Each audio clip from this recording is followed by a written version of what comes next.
చూస్తే మేము వాళ్ళకి ఒక 25,000 ఇస్తాము అని చెప్పేసి రేవంత్ రెడ్డి గారు చెప్తున్నారు. మంచిదే, కాకపోతే 25,000 సరిపోవు. ఒక 50 నుంచి 1,00,000 రూపాయల వరకు ఇంటికి ఇచ్చి సామాన్లు లోడ్ చేసి అన్లోడ్ చేయండి. అంతేకాకుండా ఇంకొకటి, కిషన్ రెడ్డి గారు ఏమంటున్నారు, నిన్న పర్యటన లోపల వచ్చి ఆయన మీ అందరికీ ఏమన్నా అయితే నేనున్నా, బుల్డోజర్కి అడ్డం పండుకుంటా, తర్వాత మీకు ఏదన్నా ప్రాబ్లం వస్తే నేను అడ్డం పడతా, మీరు జైలు పోతే నేను జైలు పోతా. అరే కేంద్ర మంత్రి అయ్యుండి ఒక కిషన్ రెడ్డి గారు చెప్పేది ఇదా అండి? అంటే మీరు సాబర్మతి లోపలనేమో మీ నదిని వాళ్ళని మంచిగా చేసుకుంటారు, అందరినీ బాగుంచుకుంటారు, మా మూసీ నదిని మాత్రం మేము మంచిగా చేసుకోవద్దా? మీరు తెలంగాణ బిడ్డనే కదా, మరి ఈ తెలంగాణలో ఉండేటోళ్ళే కదా వీళ్ళంతా కూడా భూమిని కోల్పోతున్నారు. అంటే తెలంగాణ బిడ్డలకు అభివృద్ధి కోసం, వాళ్ళ సంక్షేమం కోసం, ఆరోగ్యం కోసం ఈరోజు వాళ్ళకు తగినటువంటి డిమాండ్స్ మీరు ముందు పెట్టండి.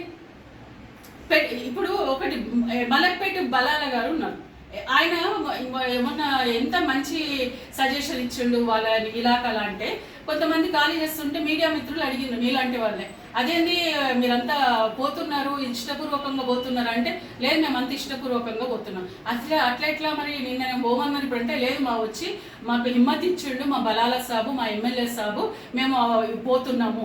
ఎక్కడికి పోతున్నారు? చెంచల్గూడలో డబుల్ బెడ్రూమ్లు అలాట్ చేస్తున్నాం, మేము అక్కడికి వెళ్తున్నాం, మా వసతులకు కానీ మాకు సంబంధించినవి కానీ ఏమున్నా కూడా మమ్మల్ని చూసుకుంటాను మా ఎమ్మెల్యే గారు నడిబొడ్డున ఉన్నాయి.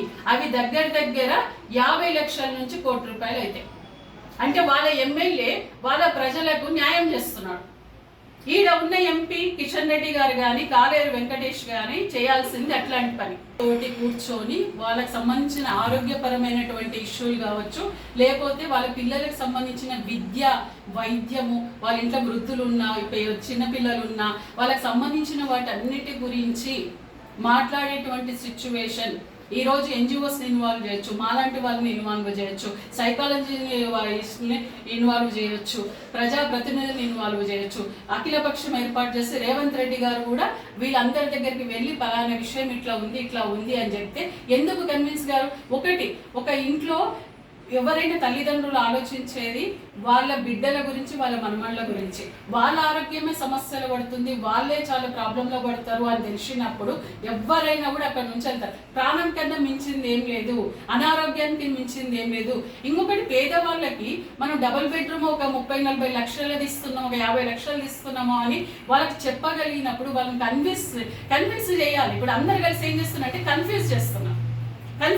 మీరే వాళ్ళు ఉన్నది ఇప్పుడు చిన్న రూమ్లల్లో, రెగ్యులర్ షెడ్లల్లో, వాటిలల్లో ఉంటున్నారు. మరి అట్లాంటి వాళ్ళందరికీ మనము ఇట్లా జరుగుతుంది, మీకు ఇంటికి ఇండ్లు ఇస్తున్నాము, ఫ్లాట్ ఉంటే ఫ్లాట్కి ఫ్లాట్ ఇస్తాము, యువతకు ఉద్యోగాలు ఇస్తాము, విద్యా వైద్యం ఫ్రీగా ఇస్తాము. ఒకవేళ ఇది అంతా రివర్ బెడ్ ఖాళీ అయిన తర్వాత మనం ఇచ్చినటువంటి ఎస్టీపీల ద్వారా నీరంతా శుద్ధి అయిన తర్వాత ఇప్పుడు గోదావరి జలాలను నింపుతా అంటున్నారు. దాని తర్వాత సుందరీకరణకు వస్తాం. థర్డ్ స్టెప్ ఏదని చెప్తున్నాడు రేవంత్ రెడ్డి?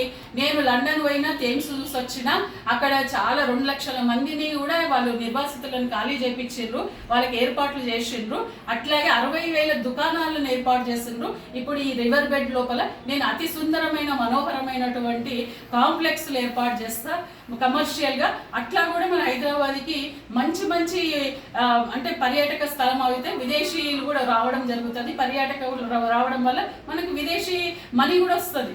అంటే ఇక్కడ నేనేమంటున్నా అంటే, నువ్వు అవన్నీ థర్డ్ ఫేజ్ లో చేసినప్పుడు, ఈ ఫస్ట్ సెకండ్ అయిన తర్వాత థర్డ్ ఫేజ్ లో చేసినప్పుడు మా అంబర్పేట నియోజకవర్గంలో కానీ లేదా ఇతర మూసీ పరివాహక ప్రాంతంలో ఉన్నటువంటి వాళ్ళు ఎవరైతే భూమిని కోల్పోతారో వాళ్ళంతా మన తెలంగాణ బిడ్డలే. మేము తెలంగాణ తెచ్చుకున్నది ఎవరి కోసం? భూమి కోసం, ముక్తి కోసం సాయుధ పోరాటం జరిగింది, తెలంగాణ పోరాటం జరిగింది, మరి నీళ్లు, నిధులు వాటన్నిటి కోసమే జరిగినాయి. కాబట్టి మా వాళ్ళకు కూడా ఆ కమర్షియల్ టూరిజంలో 5% ఇవ్వాలి, స్పెషల్ కార్డు ఇవ్వాలి. వాళ్ళందరికీ కూడా ఎవరైతే మూసీ నిర్వాసితులు ఉన్నారో, మేము ఎట్లా తెలంగాణ ఉద్యమకారులందరితులకు, మూసీ బాధితులకు కూడా ఒక special digital card Revanth Reddy గారు ఇవ్వాలని నేను రిక్వెస్ట్ చేస్తున్నా. దానివల్ల ఐడెంటిఫికేషన్ ఉంటుంది.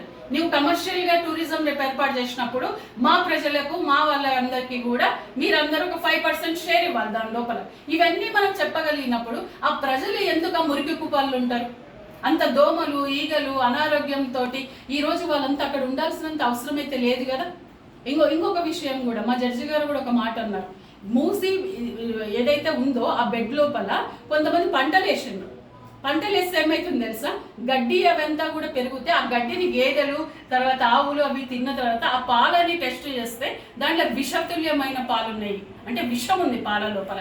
అవే పంటలు క్యాబేజీ, పాలకూర, క్యాలీఫ్లవర్ లాంటి కొన్ని పంటలు పండిస్తున్నారు, వాటిని టెస్ట్ చేసినప్పుడు కూడా వాటిలో కూడా విషం ఉంది. అంటే ఇట్లాంటివి మనకు అనుకోవాలి. ఇవి ఏవైతే మనకు ఇప్పుడు వెజిటబుల్ మార్కెట్లు అక్కడిక్కడ వస్తుంటాయి అవి మాత్రం మీరు కొనొద్దని మా మేడమే చెప్తారు, మా జడ్జి మేడం గారు. అంటే ఈ రోజు మూసీలో కూడా పంటలు పండిస్తుంటే దానికి కూడా ఒక చట్టం తీసుకురావాలి. ఎట్టి పరిస్థితుల్లో మూసీలో పంటలు పండించకూడదు, ఇది అపరిశుభ్రమైనటువంటి పంటలు, విషతుల్యమైనవి అని చెప్పేసి ఈ రోజు ప్రజలకు అవగాహన చేయాలి. ఈ రోజు